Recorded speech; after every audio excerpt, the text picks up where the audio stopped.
In our gospel this evening, we hear that the light shone in darkness and the darkness did not overcome it. In 2020, it might feel like it has been a year of darkness. It's not been a great year for many. The little town of Bethlehem lies very silent these days. The normal pilgrims who go to visit that place which we call holy and keep the life of the Christian community in the land which we call holy alive has just not happened this year. It's been a very hard year for those Christians in Bethlehem. Closer to home, as a governor at the local school, I know that our list of children receiving pupil premium, those families whose incomes are struggling, has gone up week on week almost.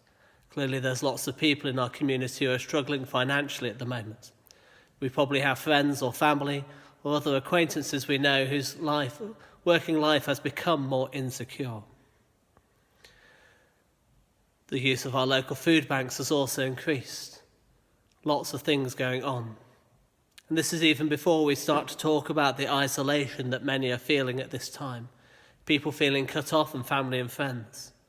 And perhaps our curtailed Christmas celebrations this very time.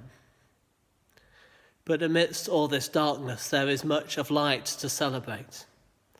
The wonderful work of our health service, the wonderful work of carers, those who have kept us fed and transported, those who have kept the lights on, those who gather our rubbish, all those who have worked as key workers throughout our lockdown times, those who continue to show love to their community, those who have been serving their community, those time bank volunteers and the COVID task force in our own village, those who've donated generously to the local food banks.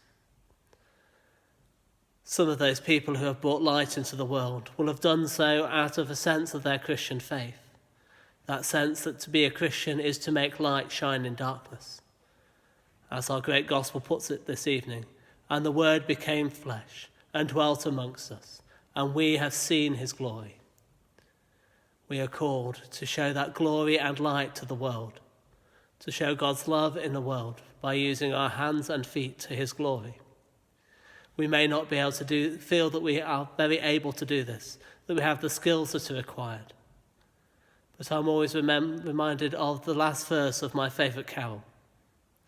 What can I give him, poor as I am? If I were a shepherd, I would give a lamb. If I were a wise man, I would do my part. But what I can I give him?